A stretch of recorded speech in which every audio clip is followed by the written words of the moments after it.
నమస్తే, welcome to పొలిటెన్ media భక్తి భాస్కర ఛానల్కి స్వాగతం.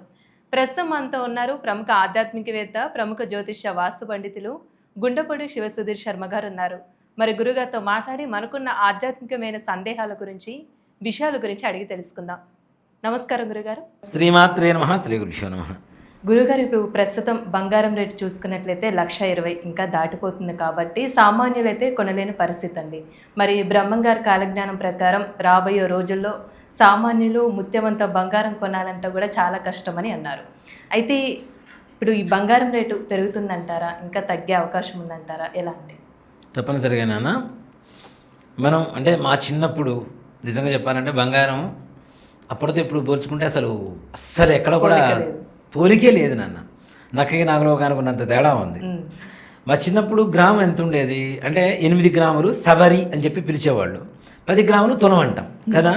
ఈ సవరి బంగారం వచ్చేసరికి 1,600 రూపాయలు ఉండేది. 8 గ్రాములు అంటే గ్రాము 200 రూపాయలు. గ్రాము 200. అప్పట్లో అదే కొనలేక అల్లాడిపోయేవాడు మా చిన్నప్పుడు. తర్వాత 2003-4 ఆ టైంలో 2,800, 2,900, 3,000 వరకు వచ్చింది. 2004లో 4,300 రూపాయలు అయింది నాన్న. ఎందుకంటే ఇవన్నీ నేను ఆ టైం నుంచి కూడా నా చిన్నప్పటి నుంచి కొంటున్నాను కాబట్టి నేను ఆ రేటు కరెక్ట్గా చెప్పగలుగుతున్నా. 2004లో కరెక్ట్గా 4,300 రూపాయలు బంగారం అయింది. ఆ తర్వాత నిదానంగా పెరుగుకుంటూ 2008, 2009 ఆ టైంకి 5,000, 6,000, 6,400 వరకు పెరుగుతూ వచ్చింది. ఇప్పుడున్న పరిస్థితి 2020 తర్వాత బంగారాన్ని తీసుకుంటే బంగారం అనే పేరు తప్పితే మనం కొనలేనటువంటి పరిస్థితికి వచ్చేసాం. అవునా? ఇటీవల కాలంలో 1,73,000 రూపాయల వరకు వెళ్ళింది బంగారం. 1,73,000, 72,000 వరకు వెళ్ళింది. ఇప్పుడు ఇప్పుడు ఉన్నటువంటి బయట యుద్ధ వాతావరణాలు కావచ్చు, ఏవైనా కావచ్చు, గ్రహస్థితులు కావచ్చు, కారణాలు ఏవైనా కొంతవరకు రేటు తగ్గుతూ వచ్చింది. మొన్న ఈ మధ్య కూడా 1,38 వరకు వచ్చింది. మరలా ఈ అక్షయ తృతీయ పుణ్యమా అంటూ మన వాళ్ళు బారులు తీరుతారు కదా, మరలా రేట్లు 1,54, 1,53 వరకు దాదాపు మరలా పెరిగింది. ఈ ఫ్లక్చువేషన్, అప్ అండ్ డౌన్స్, పెరగడం తగ్గడం ఏదైతే ఉందో 1,00,000 రూపాయలు దిగువనైతే రాదు. ఇది దాంట్లో అనుమానమే లేదు. చాలామంది కూడా మనకి యూట్యూబ్లో ఊదర కొడుతుంటారు. పాత రేట్లకే బంగారం వస్తుంది, 80,000కి వచ్చేస్తుంది, 30,000కి వచ్చేస్తుంది, 70,000కి వచ్చేస్తుంది. పిచ్చి భ్రమణ అన్నది. 70,000కి 80,000కి బంగారం రావడం అనేది కళ. అది కొన్ని సంవత్సరాల క్రితం ఉండేది. ఇక్కడ పెరగడం ఎంతైతే పెరుగుతుందో మా అయితే కొంత తగ్గుతుందేమో, కానీ ఇప్పుడు మొన్నటిదాకా మనకున్నది ఏంటంటే అంతకుముందుతో పోల్చుకుంటే కొంచెం బెటరు. అంతకుముందు మన పరిస్థితి ఏంటి, ఒక పెరగడం అయితేనేమో 1,000 రూపాయలు పెరిగేది, పేపర్లో వేసేవారు. అత్యంత ధరలు తగ్గిన బంగారం ఎంత తగ్గేది, 50 రూపాయలు, 20 రూపాయలు తగ్గేది. పెరగడమేమో 1,000 రూపాయలు, తగ్గడమేమో 20 రూపాయలు, 50 రూపాయలు తగ్గేది గ్రాముకి. ఆ విధంగా పెరిగింది దాదాపు 1,72 వరకు వెళ్ళి ఇప్పుడు కూడా 1,30, 1,40, 1,50 చిల్లరలోనే ఉంది. అవునా? అంతకు మించి ఇక్కడ నిజంగా ఇదే చాలా అధికంగా తగ్గినట్టు రేటు. 1,72 దాకా వెళ్ళి 1,38 వరకు పలకడం అనేది దాదాపు 40,000 రూపాయల దగ్గర తగ్గినట్టు లెక్క. ఇంత తగ్గడం అనేది నిజంగా చెప్పాలి అంటే నేను బంగారం కొనడం మొదలుపెట్టిన తర్వాత నా చిన్నప్పటి నుంచి ఇదే మొట్టమొదటిసారి ఇంత తగ్గడం అనేది. ఇంకా ఇంతకు మించి తగ్గుతుంది అనుకోవడం మాత్రం వివేకం. ఆశపడద్దు, తప్పు కూడా, తగ్గదు కూడా. నిజంగా చెప్పాలంటే ఇంకా రాబోయే రోజుల్లో ఇంకా పెరిగేటువంటి పరిస్థితులే ఉన్నాయి నాన్న. యుద్ధం ఓ మాట చెప్పాలంటే ఇప్పుడు జరుగుతుంది, ఇరాన్ ఇరాక్ యుద్ధం జరుగుతుంది అమెరికాతో, బాగానే ఉన్నాయి, రేట్లు తగ్గిపోయినాయి అనుకుంటున్నారు. కానీ రాబోయే రోజుల్లో ఈ యుద్ధమే కాదు, ఇంకో యుద్ధం కూడా వస్తుంది. మరలా కొన్ని రోజుల తర్వాత ఇంకో దేశానికి యుద్ధం వస్తుంది. 3వ ప్రపంచ యుద్ధం ప్రారంభమైంది నాన్న. దాంట్లో ఏమాత్రం కూడా సంశయం లేదు. మనం 2024 పంచాంగ శ్రవణంలోనే చెప్పుకున్నాం. తప్పనిసరిగా 2025లో 3వ ప్రపంచ యుద్ధం ప్రారంభం అవుతుందని ఆల్రెడీ మన ఆపరేషన్ సింధూర్తోనే స్టార్ట్ అయిపోయింది. ఇది కంటిన్యూ అవుతూనే ఉంటుంది, ఇంకా రాబోయే రోజుల్లో ఇంకా కంటిన్యూ అవుతూనే ఉంటుంది. మొన్నటిదాకా యుద్ధాల ప్రభావం బంగారం మీద పడేది, ఇప్పుడు లేదు. యుద్ధమే, బంగారమే, దాంట్లో ఏమాత్రం కూడా సంశయం లేదు.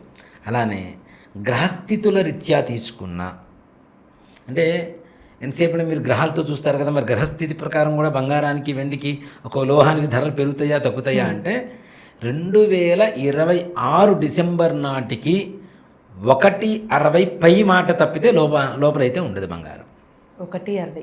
అది కూడా అక్టోబర్ 30వ తారీఖు నుంచి ప్రారంభమవుతుంది. 1.20 పైనే ఉంటుంది తప్పితే తగ్గేదైతే లేదు. 2028 నాటికి ఈ వీడియో ఎవరైనా సరే సేవ్ చేసుకుని పెట్టుకోండి. ఈ 2,40,000 రూపాయల బంగారం తప్పనిసరిగా పలకాల్సిందే, పలుకుతుంది కూడా. దాంట్లో 2,40,000 రూపాయలు. ఇంకా మన గోల్డ్ అనేది మ్యూజియంలో చూడలేదు. నాకు బ్రహ్మంగారు మీరు అడిగారు కదా ప్రశ్న, బ్రహ్మంగారు అన్నట్టుగా ముత్యంత బంగారం కొనాలంటే కూడా కష్టం అవుతుంది. నిజంగా నా పరిస్థితి వస్తుంది. వెండి కూడా విపరీతంగా పెరగబోతుంది బంగారంతో పాటు.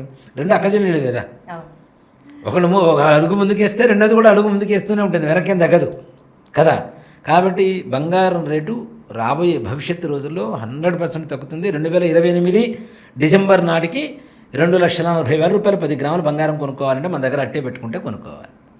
ఇప్పటి నుంచే ముందుగా పక్కన మనం బ్యాంకింగ్ చేసుకోవడం బెటర్. బంగారం దాంట్లో అనుమానమేం లేదు. ఇప్పుడు తక్కువ ఉంది కాబట్టి ఇంకా రాబోయే రోజుల్లో రేపు అక్టోబర్ తర్వాత పెరుగుతుంది. 1.60, 1.65 వరకు వెళ్ళిపోతుంది. మరలా అంటే 1.72 వరకు కూడా మరలా చూడొచ్చేమో. 1.60 అయితే తప్పనిసరిగా పలుకుతుంది. ఇంకా 2028 నాటికి చెప్పా కదా, మనకి అందని ద్రాక్ష పండు బంగారం రెండు ఒకటి అంతే. దాంట్లో ఏమాత్రం కూడా సంశయం లేదు. కాబట్టి ముందుకు కొంచెం నిల్వ చేసుకోవడం అనేటువంటిది ఉత్తమం. కాకపోతే ఇంకొకటి కూడా చెప్తాను నాన్న, 2,40,000 కాదు, దాన్ని అంకెలు తిప్పివేసిన 4,20,000 బంగారం కొంటూనే ఉంటారు కొనేవాళ్ళు. ఇప్పుడు కూడా అనుమానం లేదు. మా చిన్నప్పుడు పెట్రోలు ₹2.95, ₹2.75 లీటరు. ఇప్పుడు ₹100 అయింది, కొంటూనే ఉన్నామా లేదా? అవునా? బియ్యం ₹5 పెట్టుకుంటే మంచి బియ్యం వచ్చేవి. ఇప్పుడు ₹70 కొంటున్నామా లేదా? కొనాల్సిందే. ఇప్పుడు మన ఏవైతే ధరలు పెరుగుతున్నాయో దానికి తగ్గట్టు సంపాదన కూడా పెరుగుతూనే ఉంది జనాభా దగ్గర. సో కాబట్టి బంగారం నిజంగా చెప్పాలి అంటే బీద వాళ్ళందరికీ కూడా అందని ద్రాక్షలా అనేది తయారవుతుంది. దయచేసి ఏదైనా కొంచెం డబ్బులున్నా బంగారం కొనుక్కొని పక్కన పెట్టుకోవడం అనేటువంటిది ఉత్తమం. ఇందాక మనం అక్షయ తృతీయకి బంగార దానం బీద వాళ్ళకి చేయండి అని చెప్పడం కూడా ఇది ఒక మంచి ఉద్దేశం కిందనే చెప్పుకోవచ్చు.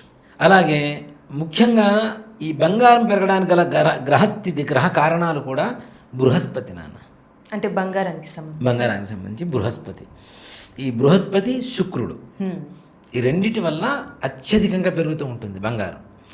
రేపు జూన్ 2వ తారీఖు నుంచి మరలా కొంచెం ప్రయాణం ప్రారంభం అవుతూ ఉంటుంది. నిదానంగా పెరగడం, నిదానంగా హెచ్చు తగ్గులు రావడం అనేటువంటి పెరుగుతూ తరగడం ఉంటుంది. కానీ అక్టోబర్ 30వ తారీఖు నాటికి గురుడు సింహరాశిలోకి వచ్చినప్పుడు ఆటోమేటిక్ ఇంకాస్త ఎక్కువ పెరుగుతుంది.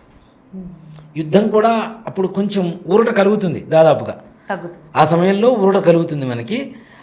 రాహువు కూడా మారుతున్నాడు, గురుడు మారుతున్నాడు. దానివల్ల యుద్ధ భయం కూడా తగ్గుతుంది. యుద్ధం తగ్గినప్పుడు ఏమవుతుంది, మరలా రేట్లు మళ్ళీ పుంజుకుంటాయి. డాలర్ విలువ పడిపోబోతోంది 100%, దాంట్లో అనుమానమే లేదు. ఎప్పుడైతే డాలర్ విలువ పడిపోతుందో అప్పుడు బంగారం రేటు పెరుగుతుంది. డాలర్ విలువ పడిపోయినప్పుడు ఏమవుతుంది, డాలర్ ముద్రణ తక్కువైపోతుంది. ముద్రనే తక్కువైపోయినప్పుడు, దాని విలువ పడిపోయినప్పుడు దాని బయట వాడకం తక్కువ ఉంటుంది. దాని వాడకం తక్కువ ఉన్నప్పుడు బంగారానికి రేటు పెరుగుతుంది. దాని ఆ ప్లేస్లో డాలర్ రేట్లోకి ఆ ప్లేస్లోకి ఏం వస్తుంది అంటే బంగారం వస్తుంది. రాబోయేటువంటి రోజుల్లో సింపుల్ చెప్తానన్న, మీరు నాకు ల్యాండ్ అమ్ముతున్నారు 30 లక్షలు, నేను మీకు బంగారమే ఇస్తా. ఇది గుర్తుపెట్టుకోండి, రాబోయే రోజుల్లో జరిగేది ఇదే. వెండి బంగారం ఇచ్చిపుచ్చుకోవడాలే జరుగుతాయి డబ్బుల విషయంలో. దాంట్లో ఏమాత్రం కూడా సంశయం లేదు. ల్యాండ్ కొనండి, ఫ్లాట్ కొనండి, ఇంకేదైనా కొనండి, ఇంకేమైనా పని చేయండి, వీటికి బంగారమే ఇచ్చిపుచ్చుకునేటువంటి రోజులు వస్తాయి. దాంట్లో ఏమాత్రం కూడా సంశయం లేదు. అంటే బంగారం అంత పెరుగుతుంది. పెరిగినప్పుడు మన దగ్గర పాతది ఉంది, ఏం చేస్తాం మనం? ఆటోమేటిక్గా దాన్ని మనం వెచ్చించి ఏదైనా కొనుక్కోవడానికి చూస్తుంటాం కదా. కాబట్టి రాబోయే రోజుల్లో ఏంటి మొత్తం అంటే మారకం అంటాం. మారకం అంటే అటు ఇటు మారటం ఏదైతే ఉందో మాదక ద్రవ్యం అంటాం. ఇది మారటం ఏదైతే ఉంటుందో చేతులు మారటం అనేది వెండి బంగారం వీటి మీదనే ఎక్కువ ఉంటుంది ఈ సంవత్సరం. దాంట్లో అనుమానమే లేదు. ఈ సంవత్సరం పంచాంగంలో కూడా అదే రాశారు, వెండి బంగారం రేట్లు విపరీతంగా పెరగబోతున్నాయి. కాబట్టి జాగ్రత్త పడండి. బంగారం కొనుక్కోండి, వెండి కొనుక్కొని పెట్టుకోండి. నిజంగా మొన్న వెండి దాదాపు 4,20,000 వరకు వెళ్ళింది, బంగారం 1,72,000 వరకు వెళ్ళింది, 1,80,000 వరకు వెళ్ళింది. ఆ సమయంలో చాలామంది కొన్నారు, ఇంకా పెరుగుతుందేమో అని అప్పుడు కొన్నారు. కొన్నప్పుడు ఇప్పుడు నిజంగా లాస్ అయ్యారు కదా. లాస్ అయ్యాం కదా అని చెప్పి ఎట్లా వచ్చిన లాస్ వచ్చేసింది అమ్మేసుకుందామని చెప్పి ఇప్పుడు అమ్ముకోకుండా దయచేసి ఇంకా పెరుగుతుంది. ఫ్యూచర్లో మీరు కొన్నదానికి ₹1 ఎక్కువ ఆదాయం పొందేవాళ్ళు తప్పితే నష్టం పొందేవాళ్ళు ఎవరూ లేరు.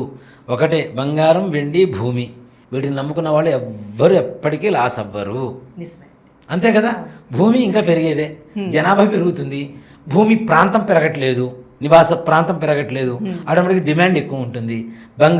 బంగారం కూడా రాబోయేటువంటి రోజుల్లో రాబడి తక్కువ ఉంది, ఖర్చు ఎక్కువగా ఉంటుంది. ఆటోమేటిక్ కొనేవాళ్ళు ఎక్కువ మంది ఉంటారు. భారతదేశంలో జనాభా పెరిగింది నాన్న, పెరిగితే బంగారం వాడకం పెరుగుతుందా లేదా, నగలు పెరుగుతాయా లేవా, చేయించుకునే వాళ్ళు పెరుగుతారా లేదా. ఇప్పుడు ఒకటే అదే బంగారం ఉంది, ఆ బంగారాన్ని రిటైర్ చేయాలంటే ఆటోమేటిక్ రేట్లు పెరుగుతాయి కదా. సో కాబట్టి రాబోయే రోజుల్లో అన్నిటికీ వెండికి బంగారానికి రేట్లు పెరిగితే తప్పనిసరిగా ఇచ్చిపుచ్చుకునేటువంటి డబ్బు రూపం ఏదైతే ఉందో, డబ్బు రూపాయి రూపం మారిపోయి బంగారం వెండి రూపాయల్లోనే మార్చుకునేటువంటి పరిస్థితి వస్తుంది. చాలా చక్కగా తెలుసు గురుగారు, ధన్యవాదాలు. శ్రీమాత్రే నమః. శ్రీ గురుభ్యో నమః.